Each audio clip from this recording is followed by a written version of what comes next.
So you've probably seen it online, the 3 by 3 grid, where people will argue, is Batman lawful good or chaotic good?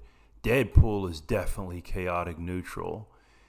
This is the moral alignment. I saw this thing for the first time about 2 years ago, and I've become kind of obsessed with it, actually. I've gotten friends and family members to take one of the many quizzes you can find online. Um, so, what exactly is it? The moral alignment chart comes from tabletop role playing games, specifically Dungeons and Dragons, which was first published in 1974.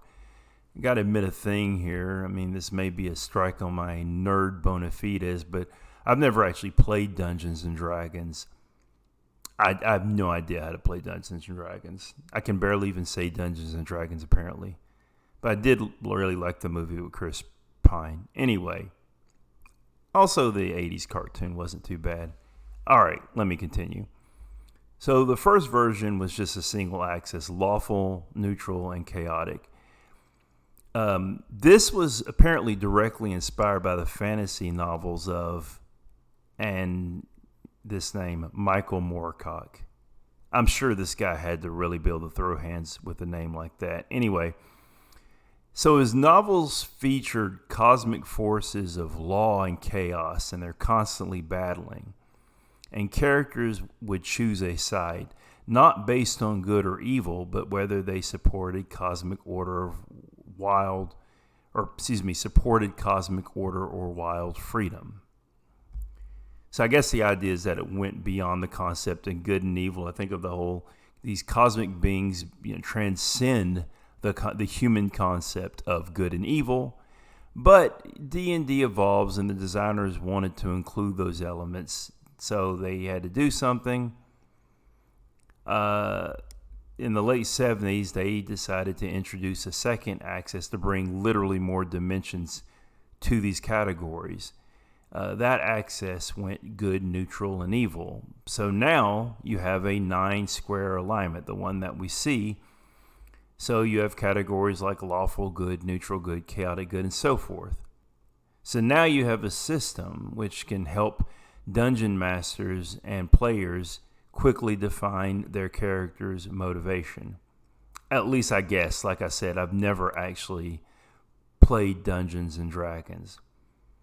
I'm not just trying to say that to sound like, ooh, Dungeons and Dragons is some nerd thing beyond me. No, I really don't know how to play Dungeons and Dragons.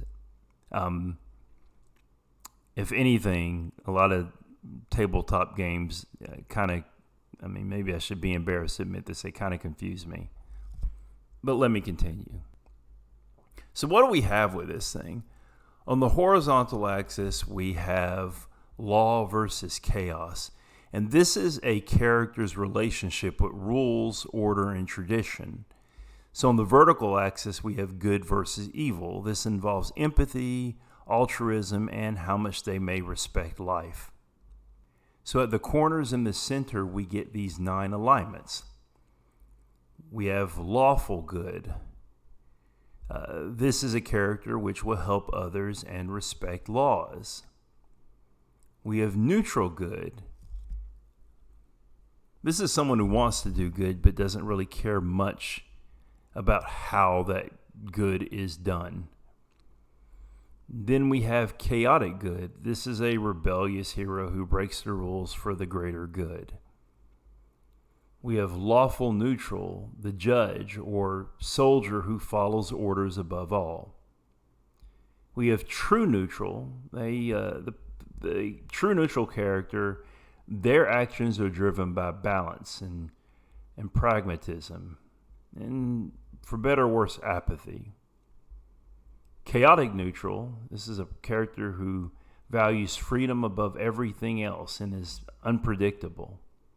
We have lawful evil. This is a character who uses the laws to dominate or control, like a tyrant or a crime boss. We have neutral evil. This is a selfish, ruthless character willing to harm anyone for personal gain. And then we have chaotic evil, destructive, cruel, and unrestrained. So the cool thing about this system is that it isn't just like random fantasy jargon. There's actually, embedded in it some real philosophical debates.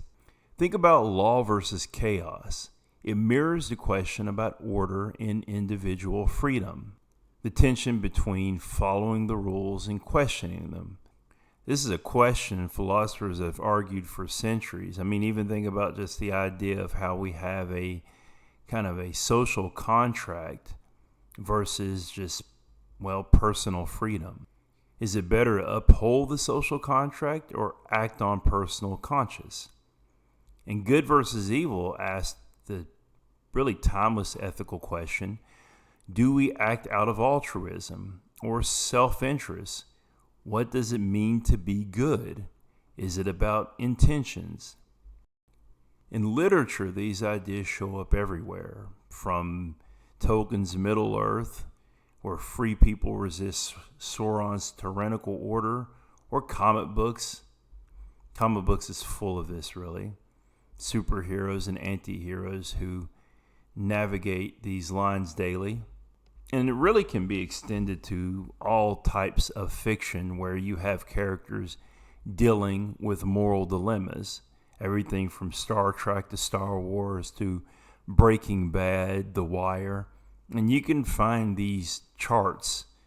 Well, you can find charts where people have speculated on fictional characters for just about any show, any popular show or movie franchise you can think of. So clearly, the moral alignment chart isn't just for role-playing games anymore. It's exploded in the pop culture, and this is largely thanks to the internet. So why do we have these charts analyzing everything from television shows to politicians to even breakfast cereals?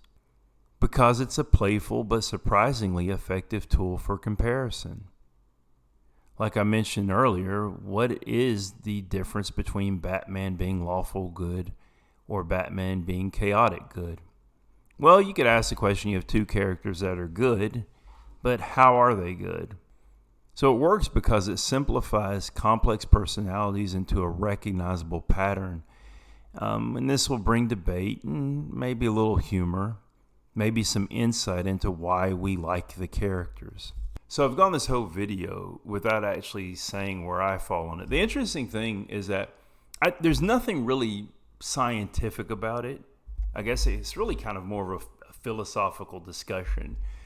And the reason I say there's nothing scientific about it because, if it's scientific, it's something that can be repeated, right? Like the MBTI, the Myers-Briggs, you're going to get a different result every time you take it. At least a lot of people, depending on what your mood is. If something's scientific, then it's going to be more or less repeatable. Funny thing is, though, is that every time I've taken this thing, and I've taken it, one of these quizzes, different quizzes from different websites, by the way, well over a half a dozen times, I get the same result every time. Like I said, I will put a link to one of the quizzes in the description of this video. Because maybe as you're watching this video, you were thinking, where do I fall on this chart? Well, funny enough, I always fall in true neutral. I don't know how to interpret that. But yeah, true neutral.